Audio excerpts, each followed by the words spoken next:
It's going to be a very, very intense journey. Hello, everyone, and welcome to episode 60 of Frameskip, your weekly video game podcast where some random people who may or may not show up on random weeks get together to talk about video games and nerdy things like Star Wars and occasionally football, which is always a good topic for this our people that don't know much about football, like Seth. Good crash course into football here. Yeah, that's us. But I am joined by George, Cam Newton Loftus. George, are we still rolling with Cam Newton? Where are we at with that nickname? As far as us being a football podcast go, yeah, he's still ranked as QB1 for the New England Patriots. So still rocking that nickname. And I'm feeling good about it. It's nice having a cool quarterback that I don't have to be embarrassed about. Sure, his throwing is a little suspect on occasion, but he at least seems like a cool person now that he's no longer sexist to reporters in post-game interviews. So it seems like he has improved himself. And what more can you ask someone than to improve themselves? Yeah, that's a wonderful way to, I don't know, be a respected human being. Yeah, to be respectful. Yeah, it's a good start. Right. So I'm also joined by my fiance, Andie Culbertson, whose nickname we don't have. Hi. How are you? Good. Sorry, I'm trying to think of my games. Okay, well, introduce yourself because people don't know who you are. I'm trying to think of a nickname. Yeah. I'm Andie. I am Austin's fiance. We met playing Monster Hunter. There you go. Yeah. So that's how it happened. But you really met playing Monster Hunter? Yeah. For the most part, yeah. It wasn't intentional. Like I need a few more details. We didn't meet on Monster Hunter. We met technically over Discord. Because I made a Discord server because I was going back to get my master's, and I was like, oh, you know what? I'm not going to know anyone, so I should just make a server for people that play games at the school. And then I made Austin an admin eventually, and then we started playing. Anyway, long story short, we started playing Monster Hunter, and then one day my coffee machine, my Keurig, broke. Am I allowed to say Keurig? Yeah. It broke, and Austin and I had been talking about wanting better coffee than what the Keurig makes, so we both went out and got French presses together at TJ Maxx. Oh my goodness. So that's how we met. But yeah, Monster Hunter is what facilitated our early friendship stages because we were playing it so much for together. The 2 days before we dated. Yeah. That's precious. That's so cute. Now you know why that game is so important. Oh, God, I feel bad making fun of you now. Yeah. So Andie Keurig Culbertson. There we go. Oh, no. Oh, yeah. Andie the coffee queen herself. George, what do you think about Keurigs? Do you have one? We had the instant coffee machine. My partner had two. She got one as a Christmas gift and bought one for herself, not knowing she was getting it for Christmas that year. So she had one at her office, the little pods, the instant stuff that you have to specially recycle by mailing it back. Right. Those are still in storage. I'm not much of a coffee guy per se. Okay. When I do, I usually just do a French press. And I don't do sugar or milk or anything. I just kind of drink it straight. It's usually a desperation thing. If I'm really hungover and I have and I have to be alive in the morning, I'll defer to coffee. My issue now is that I want to drink it, but I also have acid reflux problems. So I'm in this balance of, do I want to feel nauseous and not good, or do I want to be awake? So that was why I stopped drinking it, because I started drinking it every day working at a downtown office, because I felt bad taking cigarette breaks, but no one can get mad at the person being I need some coffee. Everyone understands that person just going out to get coffee, and there was a Starbucks 2 buildings away, so it was super convenient. Started drinking it every morning, and then it just felt like someone was holding a box cutter to the inside of my stomach. God. And I was you know what, maybe I don't do this to my body anymore.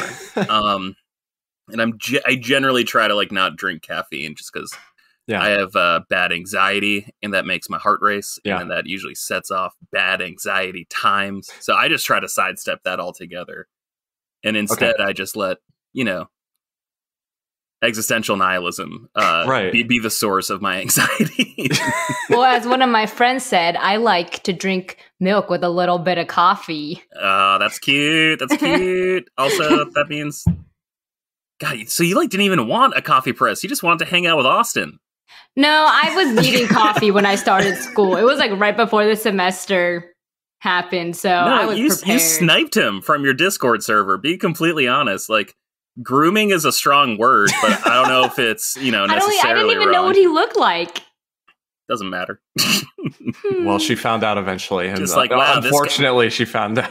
This guy types like he's a hot piece of ass. I want to get with him. His Discord picture at the time was him I was on a roller coaster. Years ago, too. And so his hair, he was it was one of the pictures that the cameras that they have set up on roller coasters. Yeah. That was my avatar for years on Discord. So that's all I knew about him was that he was on this roller coaster in the picture. Austin, you're great. Andie, I don't know you incredibly well, but you seem great. There's no way he looked there's no way he looked like that different. Oh, right. You'd be surprised. But you look like you're 17 right now. I'm going to send you a picture after this of what I looked like about 5 years ago, and you look like you take such good care of yourself. There's no wrinkles. You don't look like you've been defeated by life yet. Your hair is a good, healthy sheen. It seems like there's been no. Well, he just got a haircut. No degrading chemicals have ever entered your body because you haven't been around long enough to be exposed to the environment and just the terrible stuff in the environment. Right. Come on, you couldn't have looked that different. Did he have braces? You'll see. I'll show you after. Okay, tell me. Oh, please tell me you're wearing headgear. Headgear? No. Yeah, for braces. Oh no. Just damn. But he needs it. I do need braces. No, look at his perfect teeth. Look at those little chiclets. They're not perfect. In his mouth. They're not perfect. Beautiful. I have bad TMJ and my teeth are very out of line. Oh God, that's terrible. So, I had these things. Wait, no, really quick before we get to the main topics. I had these things called Herbst appliances, which are basically like a hinge. What? Where it's every time you bite down, it's called HEARBST, Herbst. Huh. And so it's basically like a hydraulic that they would attach to your top and bottom, like molars. And so every time you bit down, the theory was that it would push your jaw, because I had a really bad overbite. And so by using this thing, it actually lined up my bite. And in doing that, it actually straightened out my teeth considerably, to the point where I had braces for 8 months because I had that thing for a year and a half. Wait, so these were part of the braces? It was sort of like pre-braces, because they were well, I mean, his jaw's screwed up. We should focus on that first. And so they did that, and then that lined up my teeth incrementally, accidentally, as a byproduct of them aligning my top and lower bite. And because of that, I barely had braces. It was awesome. Wow. Yeah, I need to get my teeth fixed. So for your dental podcast needs, thanks for listening to Frameskip.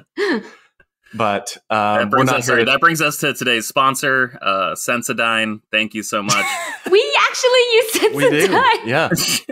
So speaking of pearly whites, there are some pearly white balls that are on some grass fields in the Mushroom Kingdom, and we're of course talking about Mario Golf Super Rush, which came out last week. It'll have been, I guess, a week from the time you're listening to this podcast on Friday. But we've all been playing it, which is why I invited Andie to be on, because I think it's a fun game, and I think it'll be a good topic. It'll be a good game to talk about. So, George, what are your thoughts on Mario Golf Super Rush, and how much have you played so far? I've played at least 20 hours of this game so far since Friday. That's good. I haven't been obsessed with a game like this since probably Pokemon Blue on Game Boy in 3rd grade. There's just something about, I love a good golf game, you guys. There's just something intrinsically cool about it. This is hands down my favorite Mario Golf game since the GBA one, which was basically just a RPG with golf mechanics. It was great. And they kind of brought that back. I'm having so much fun with this game. Not currently, because I'm a little frustrated with where I am in adventure mode, but besides that, I think this is just one of the most perfect pick up and play video games Nintendo has ever made. So neither of us have done any of the single player stuff yet. But it sounds like you have a lot more experience with that so far. I guess, what's it like? What would you compare it to? What are the, I guess, quests or missions like? it's really not that intensive. I'm kind of bummed because it's like such a cool world, right? It's like Mario and all of Mario's friends, and they're playing golf, and then you're playing as a really ugly version of you as a me, you know? So like, it's one of those things where like I probably spent only 10 hours in the main story mode, and then like the other 10 hours have been in just like literally just free play, where I'm just like Donkey Kong in like a 4-player match, and I'm just making these fools look ridiculous, and like they should be embarrassed to pick up golf clubs. In like the main story mode, it's, you know, you're invited to a rookie camp, and like, oh, we're excited to see what you got, hotshot. And then you're just doing like little quests that are like sort of skill building mini games, and that gives you experience. You're competing in increasingly larger like mini tournaments, and like all this gives you XP, which you then pour into your character. And it's annoying because every time you like pour 2 experience points into like your drive and your strength, your control goes down. So it's just a lot of balancing like what's important to you, what you want out of the game. And I'm only in the second realm so far, and it is the most infuriating experience I can remember playing in a Nintendo game. They're basically like, what if we took everything that was fun about Mario Golf and just did the opposite of it for 48 holes? Like, people might like that. Is this the one? So Greg Miller was talking about something on one of the games casts or something about some hole where you have to do the whole thing in like 40 strokes or something. That's exactly where I am. Is that what it is? Yeah. It's called cross country golf. I almost beat it. I went over by 1 stroke. I am livid. Wait, is this like a single hole that's far away, or is it like a hole? No, it's 9 holes. You have to fill 9 holes within 40 strokes, and it's like continuous. So you get to choose which hole you hit the ball to, and then you tee off from nearby the hole that you just made. And the problem is that the holes are at different elevations. And so it's like a 40-foot height difference between like the 3 levels, basically. They're like level 1 is at ground level 2 is at 40 feet, then level 3 is at 80 feet, whatever. And so you have to pick the best course of action to like give yourself the best possibility of success. And there are these tornadoes that you can hit the ball to like push it up in elevation, but they don't work consistently. So it's actually just super incredibly annoying. And like, maybe, I don't know, they shouldn't have included this mode in the game. I don't know. I love you, Shiggy, but I'm not super impressed with tornado ball hole game. It's not great. But besides that, the game is like legitimately perfect. I feel really bad for dumping so much on that, but well, we had that issue too. I mean, like Austin was saying, we haven't played any of the single player, any of like the adventure stuff, but just on the multiplayer, because we were trying to unlock the levels, which we like figured was actually really nice that you could unlock it as long as you were playing like the split screen. Yeah. Because like the biggest problem with some of the other games, like I think we had it with was everybody's golfer awesome needed to play it single like player. Like you like have to play single player to unlock. And that's the only way you can unlock the courses. Yeah. It's like so frustrating. Yeah. But we ran into that same thing where I was like, am I right behind a tornado? And Austin was like, yeah, I think so. And I was like, I hit the ball and nothing happened. Like I didn't understand what this was. And I feel like I've been in front of them like multiple times and nothing has happened. And then also there was another time and we didn't really understand it with the clouds that like blow the air. The same thing like happened. Like I think I don't know what the term, like, I don't think hitbox, but the hitbox of the cloud like disappeared faster than like the visual aspect of it did. Yeah. Like that. And then I guess you could hit the cloud, which I get, but also you shouldn't be able to hit a cloud because it's floating water droplets. Because it's a cloud? Yeah, no, Yeah. I've run into dumb things like that, like in like Bowser's Course, I think. There was like one cloud enemy where I'm just like, how is, like, it should have gone through you, 1. 2, it shouldn't have bounced backwards. Like, that's not, I don't think that's super physics. I think that's the only course we haven't played yet, but every other one, we've just honestly, as far as our experience so far goes, we've probably only played maybe 6 or 7 hours, but that whole time we've been playing together split screen. We only bought 1 copy of the game. At first I was like, maybe we should get 2. And maybe we still will at some point. I don't know. But the split screen mode has been really cool. And one thing I really like about it too is it kind of works like Mario Kart 8, where Andy and I were playing with friends of the show, Brandon and Craig, and we were able to do so on the same system online against 2 other people, which was really neat. Oh, that is really cool. I always dig when there's split screen that's meshed with online functionality. So we had a lot of fun with that. I really like it so far. I mean, I think there's a lot of features that are missing for sure compared to Mario Golf World Tour, I think was the 3DS one. Like, I really wish there was the tournament mode, which was really cool because you could have like 50 people in this tournament, and you know, you all just kind of win and played on your own time. And then I think it was like you could set like a deadline, like an ending time, you know, in the real world. And once the clock hit that time, you know, whoever was at the top of the leaderboard was the winner. So it was a pretty neat feature. And it would be cool if they brought that back, because like, imagine if you were like, you know, there was a time period when, you know, for example, I think Coach has it, you have it, we have it, and a couple friends of the show have it.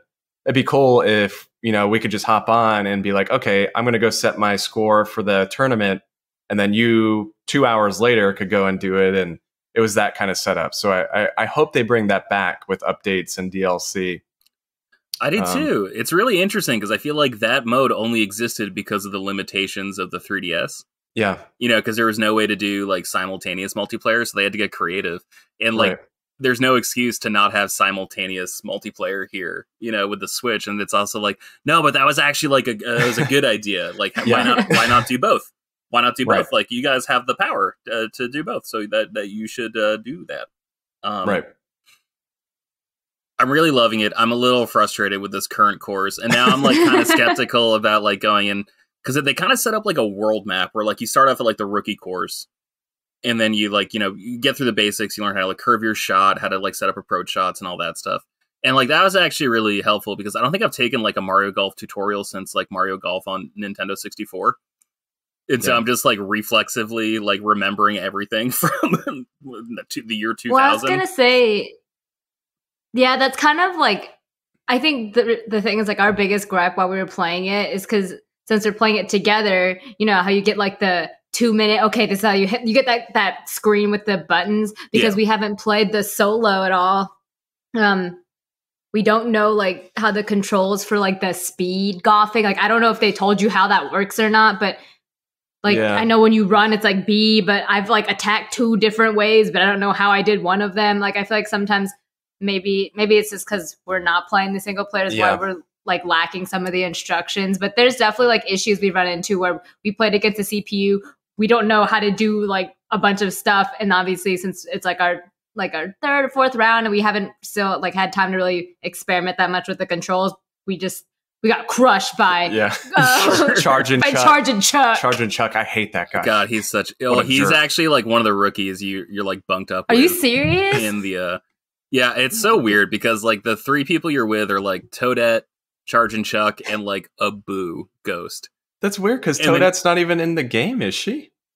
I don't know if you can play as her, but like she's like a rookie that you're playing against. You know, you're basically like invited to like it feels like an anime. Like you're invited to like this golf academy for like prestigious rookies, and you just got to prove yourself. But it's strange because you're just like, there's a little mushroom lady, there's a giant football playing turtle, there's a ghost. And like you just show up like in like a collared shirt and like plaid pants and like a visor. And there's a me. My golfing academia. Well, that, and I forgot I named my me character Me with like 5 E's. And so it just at the end of every round, they're just like, good job, me. And I'm just like, all right, that's a little self-entitled. I'm like, oh wait, no, that's actually me. No, single player is super fun. You can have 3 different slots going on, so like you guys can talk and set up like, okay, I'll be slot 1, I'll be slot 3, just so there's no confusion, and sort of go through it. And they set up like little tutorials there in the rookie course, and then they kind of just throw you in the deep end after that. But the further you progress, you can unlock like special clubs because everyone has what's called like a special shot. Yeah. I don't know if you've like seen like a meter fill and then you like pull the L trigger. Right. And then that gives you like a shot that'll land and then like push any ball within a certain radius like away just to like screw up another person's shot, or make it so to like literally drop with no carry after it falls. I don't know, it's super fun. I like just how arcadey it is. I really like sports games. I just don't like simulation games. Right. And this feels fast-paced enough where it teeters more towards arcade, even though like it is technically a simulator, you know, like even though you do get very precise with like the clubs and the swings and the rotation of the ball and like the backspin or no backspin that you want to throw on it, it still feels more fun than like exact. And I think that's what I really dig about it. Like I can't play Madden. I refuse to. It's just too complicated. They've made it so not fun. But if they were to make like an NFL Hits, or Blitz, sorry, if they were to remake NFL Blitz or NHL Hits, I'm in. But like, God, I hate the sim stuff. And so this is just like scratching the exact itch I have for a sports game need. Yeah, I mean, I think Mario Golf has always been my favorite, like Mario sports series. But I mean, that aside, I've never been a big sports game person. Like you said, I played some NFL Blitz and like, what was the one? 2K Street. Yeah. NFL 2K Street or something back in the day. I used to really enjoy those games, but Mario Golf has always been one of my favorites. And I like Mario Tennis as well, but something about Mario Golf, it's just so good. And obviously that same sentiment goes for Hot Shots Golf, Everybody's Golf. I like that franchise a lot too. So, but yeah, I mean, have you, I guess, had any time with the new modes that they've introduced in this game, the speed golf and the challenge golf? The final, they make you play that in like the end of the first level, I guess is what I'll call it, for the single player mode. And I don't really understand it quite yet, because it's like you basically hit the ball and then you have to like run after it. And the issue is that there's other people on the course also running after their ball. So you can like pull the left trigger and that will like give you like a speed boost. And then you can use that to like knock anyone else over and like destroy certain obstacles within the course, but like only if they're like Mario themed obstacles. Like you can't like knock down a tree that's in your way, but you can knock down like a chain chomp or something. Only Charge and Chuck can do that. Yeah, God, that's that crazy SOB. Enjoy your CTE in a couple years, Chuck. And so like you can knock someone down, but like they basically, there has to be a difference in rules, like in other modes, because like they basically give you 2 minutes to get to your ball, and then as soon as you get to your ball, the 2 minutes resets. So then you have 2 minutes to hit the ball, chase after the ball, and then like get your next shot off. And it's just not super challenging, you know? Yeah. Because 2 minutes is like pretty generous, especially on the rookie course. Maybe so that's a different mode then in the single I assume player. There's modes where it's like, okay, you actually have 25 seconds. And so like that makes it so you can't drive the ball, because you can't run up to your ball within 25 seconds to... I think ours might have been a shorter time. It might be a different mode then in the single player, because I think the ones we have done, there's not like a limit from my understanding. It's more so like you do it as fast as you can. And then it gives you additional time, like based on how many strokes you do. And like it's adding on the time. So basically that's how it's not like a limit per se. It just continues. Yeah, that's interesting if there's something different in the single player. Because like we played it with Brandon and Craig, and with 4 people, it's a lot of fun because you're like, you know, you're using your specials and like demolishing people's balls off the field, and like except when I do it, I only hurt Austin apparently. That like boost thing that you mentioned with the left trigger, you're like bumping into people and like knocking them out as you're running to your ball. It's a lot of fun. But it must be some different mode, because the way it scores, if I'm not mistaken, it takes a combination of your actual like golf score, and then it combines it with the amount of time it took you to get that score. And it uses some like arbitrary like point system. Yeah, and it's like plus 30 seconds. I think it somehow like does the time, and it's like if you are the lowest time, quote unquote, like including like the added stroke time, then you get 4 points. Like you want the maximum in this case, not like when, you know, the normal golf score. And then if you do like the worst time, then you get 1 point. So you want the most points, but you have to do it like with the least amount of time. And then so there's like a bunch of like additions. It's a little confusing. That's so confusing that they're like, okay, in golf you want the lowest score, but in time you want the most score. It's like, wait, hold on a second. Right. You guys could have just like, you guys really could have simplified things here. You would think that if they have the highest time, that's like, you would add the most points. Like, why not keep the way that the points go consistently? Like, why wouldn't you still want to be like, hey, you want to still aim for the least amount? Mm-hmm. But that's the one where I was saying like that mode specifically. And again, like Austin was saying, it might be different for the single player. like we did like the first time we played it, we had like no idea. Yeah, it what like was doesn't happening. explain it at all. But I really like that mode, actually. I really like it a lot. I think it might be one of the coolest things to me that they've added to the game. It's funny because that was like what you described for the mode. That was instinctually how I was playing the single player. And then I realized like, oh, it doesn't actually matter. And then like in the they call it cross country golf because apparently the course has like been damaged by thunderstorms. So they're like, oh well, we don't have like the full course, so you just have to play like this. And it's called cross country golf, and like that's the mode I absolutely hate. It's terrible. Do you run in that one too? You run, but there's a time limit between shots. And so like that's the one thing they do in single player, whereas if you don't get your next shot off before the timer runs out, then like they penalize you a stroke. Okay. And then also they penalize you a stroke because there's a whole bunch of like weird hazards that could like technically make your ball out of play because the entire golf course is available to you. Like it's all present, but you're not allowed to play from certain areas. So if you hit it into an area by accident, then like that just counts a stroke against you. And like that's why I lost the last time I played, because I'm very good at like long putting bombs for whatever reason. Like I go into a fugue state. I'm just able to like hit like 60-foot putts. Oh my god. And then on this last one I was trying to set up like, all right, like it's a 45-foot putt, but like I'll be fine. Like I'm pretty decent at those. And then it just like took a bad bounce on the course because like it was technically at a lower elevation, but it was at an angle. So it like bounced off something and then went out of play and cost me a stroke. So then I was like, oh, I have to make this 45-foot putt. And then it just like stopped like 3/4 of an inch away. And I was like, you've got to be kidding me. That's literally I was supposed to have that extra stroke. Yeah, I mean, I just really like the game so far. And the challenge golf is interesting. I don't know if it's something I would necessarily play that much of. I don't know if you've touched on that at all, George, in the single player, but it's like an arena. It's not like a golf course. And basically there's like maybe 9 or 10 holes around this kind of like oval shaped arena. And basically the aim is to the first person to get 3 holes wins. And so like everyone can like start, there's like, you know, immediately there's like one in front of you, one to your left, one to your right. And then it just, you know, it goes further back into the field. But, you know, you can choose where you want to start off at and like hit the ball towards. And it's just kind of a cycle of like the fastest to get 3 wins. But I'm not a huge fan of it. It's all right. It's pretty fast paced and it's not very golf like, I guess. It's stressful. Yeah.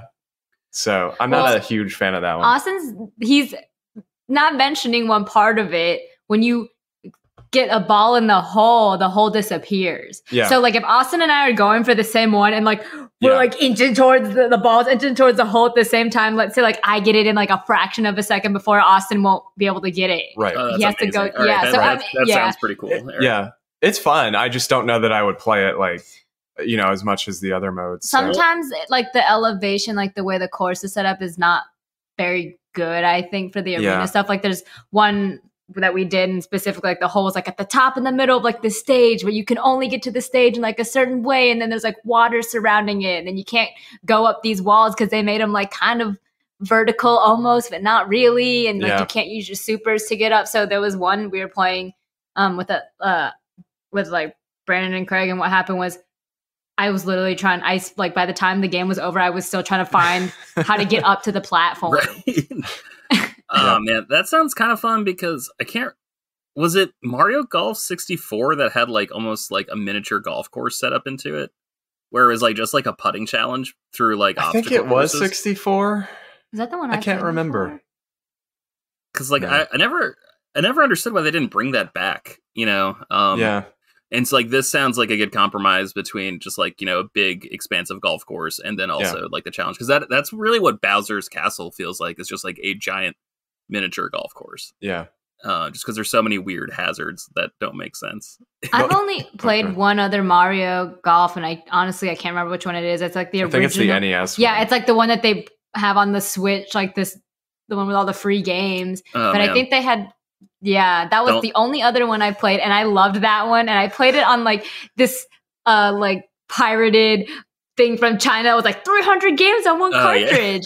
But yeah, that's the only one I played, and it had something similar to that. And I think it basically just had like random greens where it would like just put holes randomly around. You could just do it, I think, basically for as long as you could. Mm-hmm. The last thing I'll say is they've already said there's going to be DLC for the game. Okay. I know for World Tour it was paid DLC, so I'm curious how it's going to work for this first off. But I hope that they add courses that are maybe a little more like creative, because that's my only complaint so far. Is a lot of it is just standard golf courses with like clouds blowing wind at you. Like there's nothing like really that crazy. Like you're not hitting balls off of like mushrooms where they like have to bounce and like. Well, that or like, I don't know, like bring in like a little like not Odyssey, like a little Galaxy, you know, like make me like have to hit to like a planet, right? Or like get in orbit or whatever. Yeah, I completely agree. The courses I think are really good, but there's so few of them, right? And there's only 6. Yeah, and you're totally right. Where like it really is just like a normal golf course, and they're like, oh, but there's a bomb over here. You know, it's like it's neat. Cool. Yeah, and I'm kind of like not bothered, but I don't like the fact that we'll be playing, because it took me probably a few games of us playing, and I looked at it and I was like, why is this so weird shaped? And it's literally like as if they took a golf course and just like put all the holes next to each other. And then I was like, wait, didn't we play this? And I was like, yeah, there's that tee we just teed off from like 20 feet like behind us like 3 holes ago. Well, that's not, I don't think that's that. I mean, I'm in like a really small town, so like that really reminds me of like the local golf courses. I'm like, oh, there's nothing wrong with that, being economical with space. But no, I mean, like, dude, you're playing in a video game, like you have infinite space. Like, come on, guys. Yeah, that's the thing. Like, I feel like if it wasn't for the fact that it really doesn't matter, in the sense of like, okay, you moved me up 20 feet, so now I know what I'm doing. Like thinking about the last one, like just don't hit it as hard because everything's the same. Like, I think it doesn't make the game like less versatile necessarily, but I think part of it, it's like, okay, I know how to do this already now because I just did it. Mm-hmm. So I recommend the story mode. It's a little frustrating because there's just like some dumb design decisions where it's like, like currently at the cross country place, like you need to get like approved. Basically, they kind of set it up like Pokemon, which is kind of funny, where like each course you master gives you a badge, and you need that badge to move on to the next course. I'm like, oh, this feels familiar, but it's like you have to register to play the holes, and so like you'll go and try to do a challenge, and if you fail, you just have to go back to the beginning of the course to like re-register to play. And I'm like, it's not a big deal. Sucks. It's like a 20-second run to register and then like a 20-second run back, but it's like, you know, you didn't have to do this, right? Like, you know, like it could have been done literally any other way. And then like in the first course where it's like you constantly had to go to bed to like set the clock forward, where you're like, okay, today's the practice day, and like you'd go do all this, and then it would make you run back to the beginning of the level to go to bed, just to like wake up seconds later to run back to where you were for like the first day of the tournament. Then you had to run back to bed after that. Then you had to run back to the course, and it's like, okay, guys, like I understand you're trying to make this like a real physical space that people occupy, but also this is dumb. And I don't like it. Yeah. You didn't know that's how like the Masters goes? You got to run to the bed every time they want to shoot a new ball. That's exactly like Augusta. And I'm like, guys, I just don't need to see Phil Mickelson. You know, like I want to watch. I want to watch him shoot the back 9. I don't want to watch him take a quick 9. You know, like there's a difference. Well, anyway, that's our conversation on Mario Golf. I mean, for me so far, George, you've put more time into it, but would you recommend it to people? I would. Absolutely. Hands down. Yeah. I certainly would. I was really disappointed with Mario Tennis that came to Switch. Yeah. And I say that like tennis is like hands down my favorite sport. And then that I just feel like didn't really offer a whole lot. And like, I don't think this game offers considerably more, but like, I think the gameplay itself is much more interesting than it was in Mario Tennis. And there's like 2 things that I love so much in video games that I don't care for in real life, and that is golf and fishing. Like, I spent so much time fishing in Far Cry 5. I just found that to be like an absolute blast. Yeah. And golf is the other thing. And like this golf game is just great. Like it is the most fun I've had with a golf game since I really liked was it Golf Story on Switch too? I haven't played that game yet. I have it, but I haven't played it. Basically like if Stardew Valley and like a 2D golf game had a baby. It's pretty fun. Yeah. But this is exactly what I wanted it to be. I'm really enjoying it. Well, I agree. I think it's worth playing, especially if you've played the previous Mario Golfs. If you enjoy them, I think it's like a surefire purchase. I know it got kind of mixed reviews, but And I think a lot of the complaints are valid. I mean, I do think there could be a little more content there, but at least we know there is DLC coming. So yeah, I think it's, for me at least, it's an easy recommendation. Well, it's funny because when the pandemic started, I was like, really like regressing like mentally, or I'm just like, okay, maybe I just want to get back to like a mental state where I feel like safe and comforted. And the first thing I did was like go on eBay and I bought Toadstool Tour for GameCube, and I'm like, all right, well, I'm just gonna live like it's 2003. I'm just gonna do that. I'm just gonna go back to where it was safe. Still in the first Bush term, there was a possibility of him losing his second one. That was like a cool time to be alive in that weird little window where you thought for sure John Kerry was going to win. And now that I can't even name his running mate, I'm like, why did I ever think John Kerry was going to win? So yeah, anything to sort of like get me back there. It was great. Yeah. Recommended. So speaking of going back, yes, we're going to end the show off. This show's going to be a little shorter, by the way, because we're a little strapped for time, but we're going to end off with backlogs, and we've all chosen 3 games that we want to take out of our backlog and play through. And apparently George is going to hold us accountable on this one. Well, so I'm going to have to hold you accountable. Well, it stinks because like normally we have, some great cast members that I think are much more interesting than me. Like I don't care what I have to say. I care what Elijah has to say. I care what Seth has to say. I care what Coach has to say. I care what you have to say. I care what Andy has to say. Like I care about everyone else's opinion so much more than mine. But it seems like just because of summer work schedules, you and I are going to be like the most regular people for at least like the next couple of weeks, maybe even longer than that. So like while it is just the two of us and like we're strapped for content to talk about every week with a majority of E3-esque things behind us, I thought it'd be fun if we just like told each other 3 games from our backlog that we really wanted to play. And every week we would check in with each other to sort of like check in on the progress.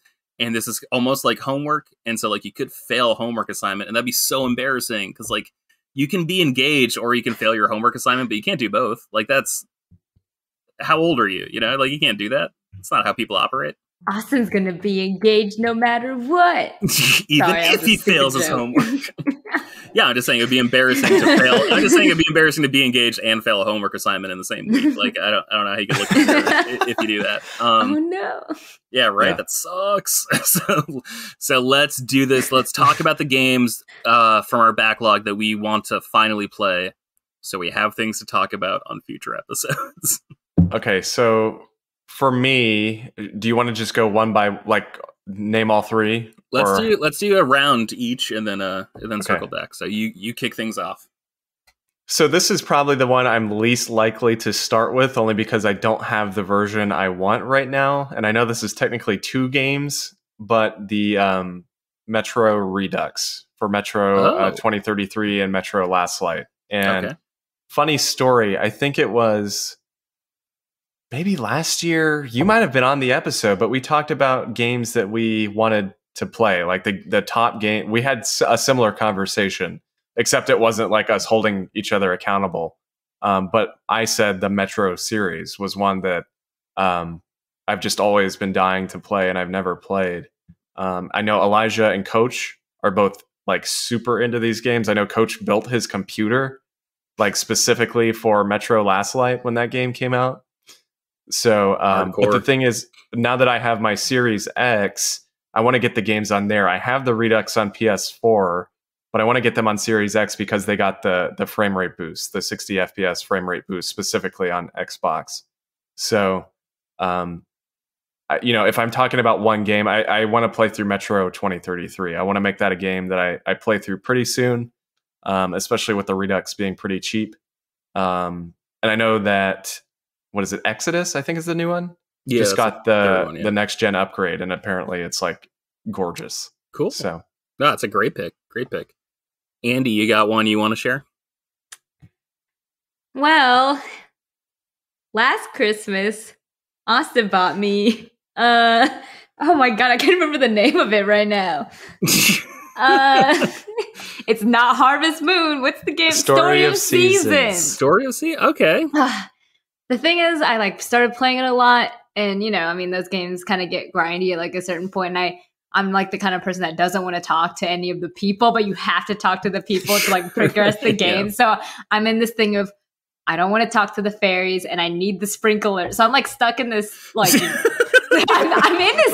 That's a sentence. Yeah, I don't want to talk to the fairies, and I need a sprinkler. Yeah, so I'm in this what a like statement. weird I'm like in this weird lull in the game because I get back to it and I just get mad instantly because I take all day to water these plants, but I need to get back to it and actually talk to people So it's I can move on. I think it's Friends of Mineral Town is the one I bought her. It's technically the remake, because for those that don't know, Story of Seasons is Harvest Moon. Yeah. Which is like, it's so convoluted, but basically it's the same devs that old school Harvest Moon, the ones that develop those games, and the new Harvest Moon games are made by some like other random developer, and that's why they're not good. I'm still kind of confused how they use that name, considering I had the GameCube Harvest Moon that was also no. I think it's the Game Boy Advance one, right? Yeah, it's also called that, so I don't know how that worked out. Well, that's what it is the Friends of Mineral Town Story of Seasons is a remake of the Game Boy Advance Harvest Moon game, which is pretty cool. That is really cool. But yeah, I need to get back to that. So I guess not something new, but we'll see what happens. It's been a while since I picked up my Switch. Well, dang, good luck talking to that fairy, getting that sprinkler. I believe in you. You can do it. George, what about you? I talked about it last week when when we were talking about Ratchet and Clank, which I have progressed in. I really wanted to platinum it by the time we recorded, but I just got so busy with work I didn't have the time to. Psychonauts. I want to play Psychonauts so badly now, and I've never touched it before. Really excited to jump into it. Yeah, that's one that I've never played either, and certainly with the new one coming out, I do want to play it. So maybe we should both play it. I played it for the first time like 2 or 3 years ago. Yeah, because it was like on sale, but I couldn't tell you anything about it because it was like 3 a.m. when I played it. Yeah, well, I mean, you guys have like that Series X now, so you get the sequel for free, and I assume you get the original one. It's got to be on Game Pass too. I'm pretty sure it is. Sure it is. So, well, just let me know when you're playing it, George, and maybe I'll play it through as well. I will. If you want to commit to it right now, I will try to put a couple hours in before the next time we record. I can attempt to. I'm still playing Miles Morales, though. So. Yeah, you like just started it, so we'll see how that goes. Yeah, I might need another week on this backlog challenge. Hey, man, all good.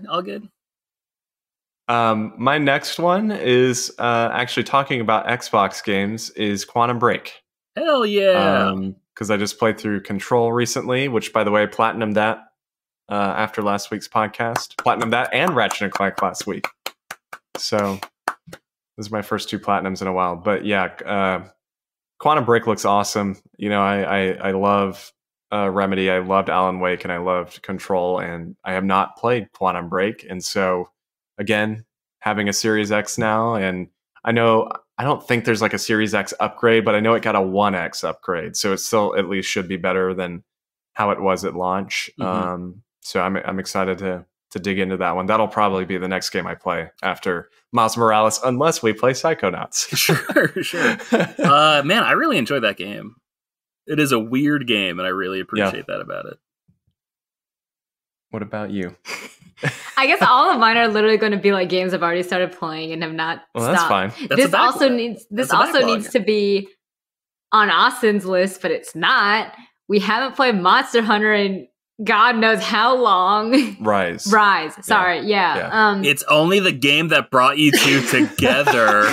Well, the thing is, I like played the single player, moved on like way past Austin because I was like done with school, didn't have a job. She plowed through it. Oh yeah, but we're not done with it yet. Yeah, and we just need to. Because she like beat the single player, but the way it works in Rise is like you beat the single player, but then there are like more monsters in the multiplayer.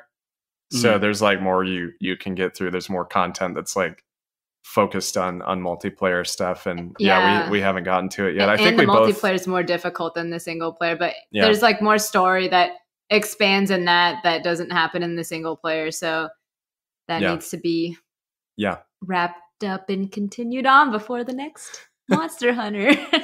Gotcha. What's your second one? Inspired again by a conversation we had last week, I'm finally gonna dip my toes into the Kojima universe. I'm gonna check out Metal Gear Solid Twin Snakes. Hell yeah. I've played. Oh god, what was it? What was the PSP one? Peace Walker or Peace Walker. All Either one. right. So I lived in England. I had a PSP Go. I would go get exceptionally drunk at a pub that was literally across the street from my dorm room. And then I would realize, like, George, you actually don't have enough money to keep drinking. You should go home. So then I'd like stumble home across the street, and then I would just play my PSP, and I would play probably like an hour at a time of Peace Walker, not understanding anything, but like really enjoying, like, this is making me think. And then I would get like too like overstimulated, I guess. And then I would just play Burnout on my PSP and just like, this is way more my speed right now. But I never played an earlier Metal Gear Solid game. I never played Zone of the Enders. Like, I really want to see what this dude's all about, because I am like really impressed with the speech he gave at the game conference thing he did. Game days? Summer Game Fest. Summer Game Fest. Like, just seeing him talk there, I was just like, this dude is like thinking about a lot of things at once. That's really interesting. And yeah, I want to check it out. I actually have never played Twin Snakes, only because the physical copy is like $100. I grabbed it when it was $14.99 at GameStop back in college. So. Well, I wish I had been into Metal Gear back then, because I would have bought that in a heartbeat. It's so weird to think about. Like, the most expensive game at GameStop is one I should have bought but didn't. It was Marvel vs. Capcom 2, and it was like $39.99. Oh yeah, and I was like, that's too much money for me. And like, looking at it now, I'm like, you're such an idiot. Like, I need to get Twin Snakes eventually, just for my collection. But I really do think if you dig into Metal Gear, the gameplay hasn't aged super well at this point, but I think that it's just a series that I feel like anyone can dig into it and love it. And I'll tell you this, by the way, George, if for some reason you happen to fall in love with that game, which I hope you do, if you eventually get the Peace Walker, the HD remakes on the 360 and the PS3, it has online co-op, and you can co-op the whole story mode. So if you ever get to that point, I have all the games. Like, I've always bought them. Like, I've always supported. Like, I have like the PlayStation 2 collector's edition, like the trilogy. Yeah. I have the PlayStation 3, like the trilogy there. And then I have like Metal Gear Solid, the complete collection. Like, I like supporting this dude. I've just never gotten into any of his games. And I'm like, all right, George, like, clear your head, get into the right mindset, and just plow through. Like, just do it. Just commit. Just jump in.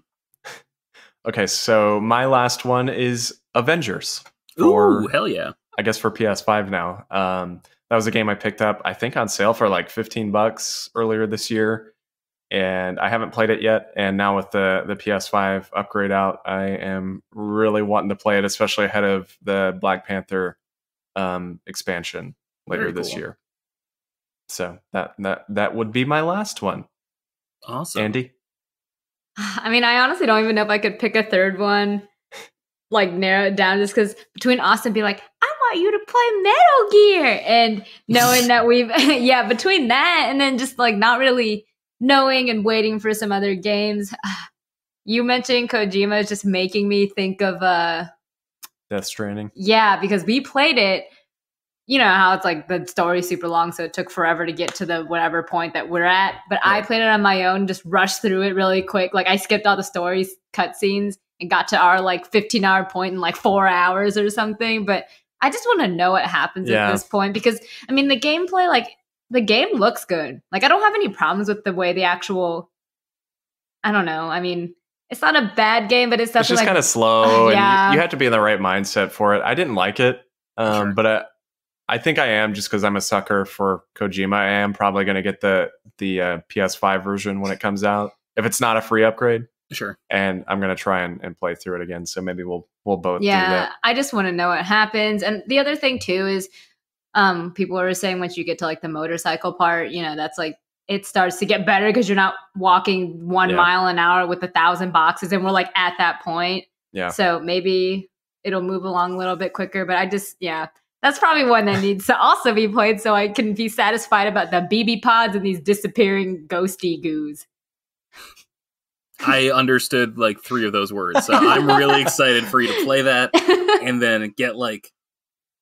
Did you play the whole thing? No, I didn't play any of it. Okay, I didn't know if you made it sound like you did. No, literally the last Kojima game I played, unless it was Peace Walker, was like the Zone of the Enders demo. Like, I had a demo disc with just that on it. I haven't played those games, actually.